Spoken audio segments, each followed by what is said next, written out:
Bo Prabula and Sam Horn is a competition, but it's not necessarily a fair one. I'll explain right now on Locked On Mizzou.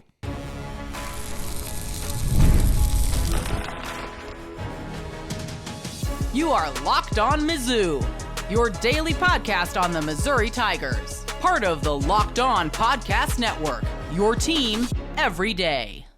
Hey, all you true sons and daughters, I'm John Miller, your Mizzou mafioso and the central scrutinizer of Missouri Tigers football and basketball. And since the SEC announced its intentions to move to 9 conference football games, well, I've been thinking, of course, a lot about who Missouri's 3 permanent opponents are going to be.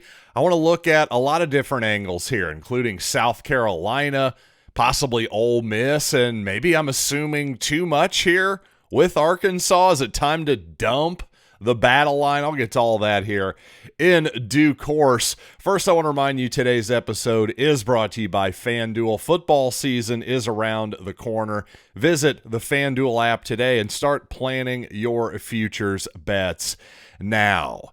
And Eli Drinkwitz says he has shared the plan for Thursday's ball game with the team and with the quarterbacks for what's happening at the quarterback position, but, well, doesn't seem real keen on sharing it with the media or the fans, and understandably so, I would say. And from my perspective, this just indicates once again that I think I'm onto something here. I really do. I'll be surprised if I'm wrong here. Obviously, it's happened before. Anytime you're making, well, forward-looking statements, that is a perilous position to be in. But Drinkwitz said last week that both Bo Prabula and Sam Horn are going to play in the ball game. And I'm 100% sure that that is a true statement. But as I said before, I would expect whoever was the backup quarterback to play, even if you had a completely entrenched, starter like Drew Lock or Chase Daniel, Brad Smith back in the day, whoever it might be. If you had somebody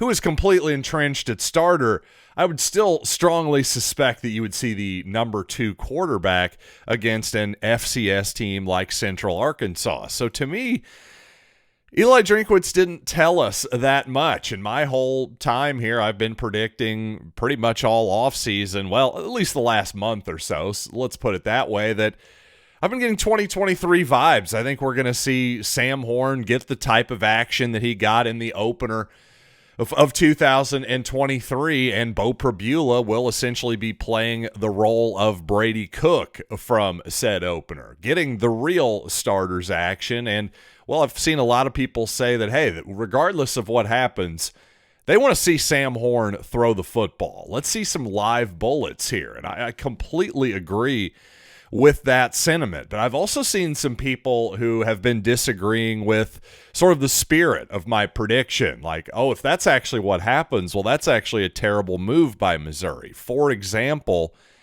I have one listener say that won't work because both quarterbacks should get their chance with the starters. And when I said, hey, I'm sticking with my prediction that Bo gets the first half, Sam gets the second half, I had one listener say, then it's not fair. They should either alternate drives or one gets the second quarter. And that's the thing. I think too many assumptions are being made here. I think when Drinkwitz says, hey, it's a competition, well, just how much of a competition is it? Again, when he said Matt Zollers was in it at the beginning of fall camp, that caused me to raise my eyebrows a little bit and say, maybe there's a little bit of coach speak going on here. Maybe Drinkwitz is speaking something into existence here. Maybe he's trying to get a result by saying that, by either concealing who the real quarterback is, or maybe there really is a competition. I think it's more likely the former than the latter. And again, who said anything about this being fair? Why do they have to get an equal amount of reps, a fair portion of reps, like an equal amount with the ones in this first half, whatever it might be? Because here's the thing. If your point is that that's not the best way to evaluate the two players, just to have Prabula play the whole first half and then Horn when Missouri's likely up by, I don't know, 3 or 4 touchdowns perhaps. If your point is that that's not the best way to evaluate Sam Horn in particular, well, you're probably right. I don't have any disagreement with that. But this is not the full evaluation. I'd say that this entire offseason, in fact, is going to matter probably more than these limited live action reps against Central Arkansas. Though certainly live reps are really important. You don't get enough of them, particularly at the quarterback position.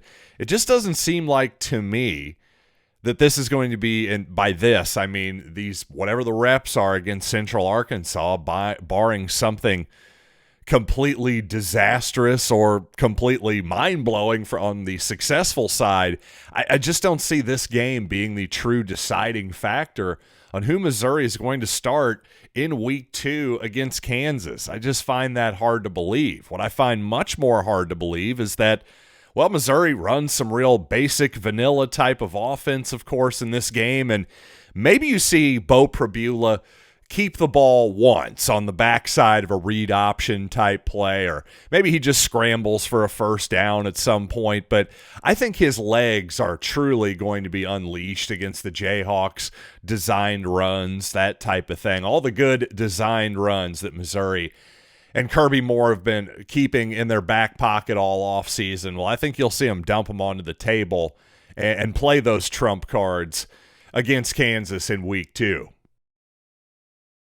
Now, regardless of just how competitive this competition truly is at quarterback, I do agree with all the people. Like, for example, Despardo, whatever the heck, on X says Kirby should at least get Horn 10 to 15 passing plays. How good his arm is more a folktale at this point than reality. Well, I think the actual arm talent, the actual strength of his arm is pretty obvious, but indeed, how effective that arm is, that is more folktale than reality. Certainly, it's based on faith at this point. If you're the type of person that believes Sam Horn is going to win this job, hey, nothing wrong with that. I just don't know really what anybody's basing that on, other than just blind faith and an impressive high school resume at this point, because we haven't seen enough of those actual live action reps from Sam Horn. So to all the people who say, hey, regardless of how much he's actually playing, whether it is the first quarter, the second quarter, the third quarter, all of the above, maybe he plays the whole freaking game, what do I know? But regardless, if Missouri is up 35 points, and for example, and that's the first time Sam gets in the game, let him throw the football. Even if it's not with the first string necessarily. By the way, it wouldn't be the worst thing to let him have some time with the first string, especially the first string offensive linemen, I would say. Missouri needs to get those guys in to make sure they're all gelling as well, that entire group. But to me, yes, absolutely. You're paying Central Arkansas to come take a butt whipping, essentially, for a few $100,000 to $1 million, whatever the price tag is for an FCS team, to come to an SEC stadium and essentially take a butt whipping. You're paying them. They know what they're getting paid for. It's one thing if you just leave in. It's one thing if you leave in, if you had, again, an established quarterback in particular, if you had Chase Daniel and you left him in the fourth quarter to try to get 100 points, then I could see why if you're UCA, you'd feel some kind of way about that. You'd feel a little miffed, a little insulted. But when it's the second string, when it's Sam Horn, a guy who's thrown, 12 passes in his entire career or something like that, I just don't really see Central Arkansas crying a river about that. That's not running up the score. That's simply, again, trying to get those live reps. There's so many precious opportunities to get that, especially against teammates that aren't your own, coaches that know your offense, all your plays and all of that kind of stuff. It's just a different situation. So to everybody who says, hey, don't just let Sam Horn go out there and hand the ball off. What is that going to teach us? I completely agree. No matter what the situation is, let him out there and let it rip. And you may have listened to my bonus episode yesterday where Chris Gordy of Locked On SEC guided us through the entire league, all 16 members of the Locked On SEC squad, if you will. Well, we all took our opportunity to say who we wanted as our 3 permanent opponents for our respective schools. Well, John Neighbors over at Locked On Razorbacks, never afraid to rile up Missouri fans a little bit, said that Arkansas is stuck with Missouri in this rivalry. So that got me thinking, you know what? If that's really how he feels, I believe it is. Really, more importantly, if that's really how a large segment of Arkansas fans feel, well, then maybe we don't need to continue this rivalry. After all, the Tigers have been whipping the hog off of the Hogs for the better part of the last decade here. So maybe we should get rid of the battle line rivalry. Let's look into that and also the likelihood of some of the other options for that third and final permanent opponent. All that here in just a minute. But guys, you've probably heard of Viagra or Cialis, and maybe you've even tried them. But if you're looking for something beyond the usual pill, well, it's time to meet Rugiet Ready, a next-gen prescription treatment designed to amplify arousal in the brain and boost blood flow. Unlike the usual pills that can take hours, well, Rugiet is ready in an average of about 15 minutes. Effects can last up to 36 hours, and you gotta love that it's completely online. Rugiet connects you with a board-certified doctor and ships your treatment discreetly to your door. So head to Rugiet.com/LockedOnCollege and use code LockedOnCollege to get 15% off today. That's RUGIET.com/LockedOnCollege and use promo code LockedOnCollege for 15% off. Individual results may vary with prescription treatment. Compounded drugs are permitted to be prescribed under federal law but are not FDA approved and do not undergo FDA safety, effectiveness, or manufacturing review. Please visit the Rugiet website for full safety information. And Locked On wants to hear from you. We've put together a survey to learn more about our listeners and make your favorite podcasts even better. This is your chance to tell us what you like, what you don't, and answer questions about our advertising. So go to LockedOnPodcasts.com/survey to get started. Everyone who completes a survey will be entered for a chance to win one of 10 $100 Amazon gift cards. Again, that's LockedOnPodcasts.com/survey. You can also find the link in the show notes. Thanks for helping us out. And you know what? As much as it truly pains to admit it, I think my colleague John Neighbors may have a point. I really do. And I, as much as my instincts are to get angry with Mr. Neighbors, like most Missouri fans out there, he does have a point in terms of, hey, I understand he used the phrase, using the word stuck is going to get a lot of Missouri fans goat, including mine, considering the Tigers all time, by the way, 12-4 against the Razorbacks, 9-2 since joining the SEC. So who is stuck with whom? That would be maybe my argument there. But to his overall point of maybe this supposed rivalry really isn't all it's cracked up to be, well, obviously not a ton of history between Missouri and Arkansas. In fact, before the move to the SEC all the way back in 2012 now, well, Missouri and Arkansas had only played 5 times in their history. A couple times in the 2000s, Missouri lost the Independence Bowl in 2003, of course, won the 2008 Cotton Bowl on January 1st of the 2007 season. Before that, though, just a game in Columbia in 1906, a game in St. Louis in 44, and then a game in Little Rock in 1963. So very little history between Missouri and Arkansas, though I will say this recent history, even though the Tigers are 9-2 against Arkansas, again, since moving to the Southeastern Conference, it is notable that 6 of those 9 victories were by one score. So some interesting games there, at least, well, if you're a Missouri fan. I will say the 2 victories by the Razorbacks, a couple of blowouts from their end. I had also forgotten, by the way, or it had sort of slipped my mind that Missouri did not play the Razorbacks for the first couple years of the SEC move, but instead played their old league mates, Missouri, that is, played Texas A&M instead for those first couple of seasons. So, again, this is definitely it's a manufactured rivalry, quite simply. All of the history was, well, at least when I was growing up in the 90s, sure, there was some interesting basketball history between Missouri and Arkansas, but football-wise, just not much interesting happening there. Now, in recent years, that's started to change a little bit, but it always has felt forced, especially from the name, the Battle Line Rivalry.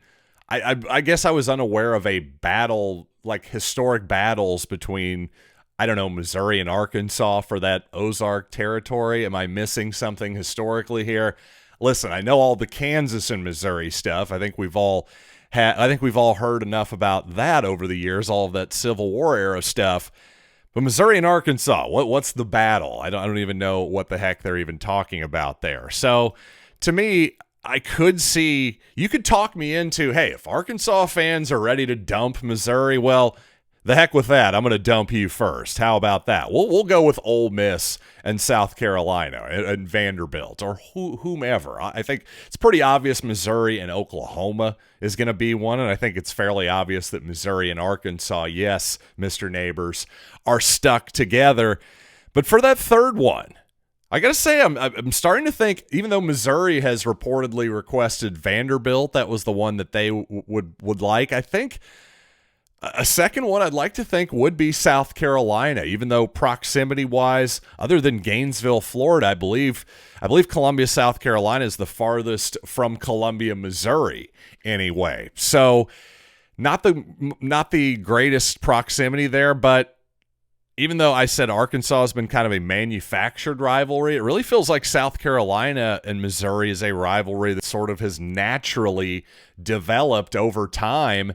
And I'd like to keep that going. I really would. And even though it is a long ways to Columbia, South Carolina, a fun road trip, a fun game to go to. So I'd be all for that. And by the way, my colleague over at Locked On Gamecocks, Chris Marler, I've been talking to him recently. He actually thinks that's going to happen. He thinks there's a really good chance that Missouri and South Carolina are going to keep the Mayor's Cup going here into the 9-game schedule era. So I would love that, quite honestly. I'd be great with Vanderbilt, too, mostly because of the Nashville thing. Sure, it'd be nice to have a relatively easy victory on the schedule, I suppose, as well. Again, nothing easy about the victory for Missouri last year at home against the Commodores, and we'll see how it goes down in Nashville this season, but obviously, historically, Vanderbilt is what it is. But from my perspective, I'd love to see either one of those happen. I'm leaning towards South Carolina right now as that final one, and I've seen a lot of Missouri fans who are interested in possibly getting something going with the Ole Miss Rebels as well. That's a relatively decent road trip from Missouri as well. Heck, especially if you happen to live in the Boot Heel or something, it's real drivable down to Oxford then. But again, talking to my colleague, Stephen Willis, Locked On Ole Miss, he doesn't think it's going to happen. I don't think it's very likely either. I'd be completely fine with it, don't get me wrong, but speaking of not very much history, well, I'm pretty sure that the Rebels and the Tigers have only played twice in football since the move to the SEC, so not much history there either, even less so than Arkansas, to make an obvious statement. But to me, it's probably going to come down to South Carolina and Vanderbilt. You probably noticed a lot of my colleagues were angling for Vanderbilt as well. That tells me, hey, betting man, as I am, I'm going to bet on Arkansas, Oklahoma, and finally, South Carolina. Get used to the color maroon. And you know what? Bo Prabula is 100-1 to win the Heisman Trophy over at FanDuel.com. And I got to say, those odds are not long enough for me. But I think the actual best long shot on the board is not Bo Prabula. It's actually another player for Missouri, so I want to talk about that. But speaking of futures, August 26th is officially FanDuel Futures Day, brand new holiday for football fans who live for bold predictions and preseason hunches. For just 24 hours, FanDuel is giving you deals on NFL preseason predictions. So whether we're talking MVP, a long shot division winner, or a Super Bowl champ, this is your moment. And I'm still sticking with the Chiefs to win the division, and also Travis Hunter to be the offensive rookie of the year in the league. I just think there's a lot of reasons for Jacksonville to want to make that happen, and I think there's a chance that Hunter is just a truly, truly special and unique talent. I think people have just talked themselves out of him for whatever reason. But visit the FanDuel app today and start planning your futures bets now, because Futures Day is one day and one day only. It is FanDuel. Play your game. Now, normally I would think, hey, Missouri, if you're going to have anybody who's got a shot to actually win the Heisman Trophy, you saw Chase Daniel, of course, get to the Downtown Athletic Club in 2007. Well, that was after an 11-1 season for Missouri. And I would think you'd probably have to have that type of season for Missouri again to have any type of shot at a real Heisman Trophy there. But I have to say, then I have to pause myself and go, now, wait a second. Actually, the last couple of seasons, well, Travis Hunter, the aforementioned Travis Hunter of Colorado, and Jaden Daniels the previous year on, an 8-4 LSU team. I guess you don't have to be on one of the elite teams in the nation necessarily. Though, obviously, Travis Hunter is an incredible, unique player. And, of course, Jaden Daniels was just incredible as well. So you have to either be, the best player on the best team or just an absolutely elite, outstanding player. So what all that says to me is that, in fact, if you look at the recent history of Missouri football under Eli Drinkwitz, Cody Schrader and Tyler Beatty, along with being two of my favorite Tigers in recent history, one thing they have in common, both rush for more than 1,600 yards in a season for Missouri. Now, Beatty did it in a not-so-great season for Missouri. Schrader did it in a really good season for Missouri in 2023, and consequently, he finished 7th in Heisman Trophy voting. I could totally see Ahmad Hardy doing something similar, which is why I think he's the best Missouri long shot that there is. If you're going to take a long shot, to me, he's the guy. Here's the problem, though. Over at FanDuel Sportsbook, no odds for Ahmad Hardy, even though, in my opinion, he's got the best shot of anybody. If Missouri happens to be 10-2, 11-1, go into the playoff, and Ahmad Hardy rushes for, 1,900 yards or something crazy, because as much as I love Tyler Beatty and Cody Schrader, and again, two of my favorites in recent memory, I don't say this lightly, I think Ahmad Hardy has more ability and talent than both of them. I really do. I think we're going to see that. This is why I'm so excited to see Ahmad Hardy this season, one of many reasons. But to me, again, 100-1 Bo Prabula, not long enough. Let's stay away there. I need that to be at least, a couple 100-1. If I had Ahmad Hardy at those type of odds, 250-1, yeah, I'd throw $10 down on that for sure. By the way, some injury news. Finally, Missouri does have an injury, but fortunately, at least, not on a starting player at the moment. Logan Reichert suffered a lower body injury a couple days ago that's going to keep him out 6 to 8 weeks, according to Eli Drinkwitz. Also, Tavoris Jones, by the way, has been getting some action as Missouri's kick returner, one of the top two anyway, and that may be a way for Jones, a real ballyhooed high school recruit, running back out of the state of Texas from a few seasons ago. That may be a way for him to get on the field. And finally, one more note here. By the way, Adrian Martinez was released. The former Kansas State Wildcat is with the New York Jets. What does this have to do with Missouri? Well, this is good news for Brady Cook, almost certainly, because, Brady had another solid outing for the Jets recently. But Adrian Martinez, that means Brady Cook is maybe going to make the 53-man roster for the Jets if they indeed carry 3 quarterbacks into week 1. I'd say that's a definite maybe, but the practice squad for the Jets, I would say at the very, very least, seems likely. If he clears waivers, and then the Jets will put him on the practice squad. But at the moment, gosh, it's seeming pretty darn likely that Brady is going to make the 53-man roster here, assuming the Jets carry 3 quarterbacks. I did see some people say, hey, this means Brady's going to be the Jets' backup.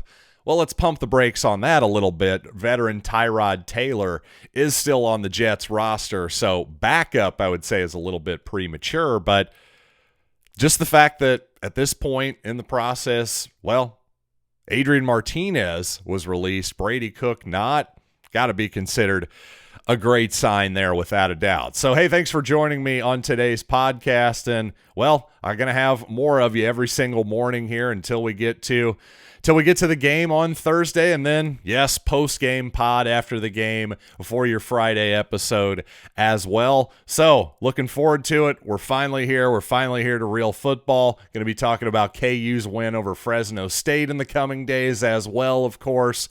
So, until then, I am John Miller, and thanks for listening to Locked On Mizzou.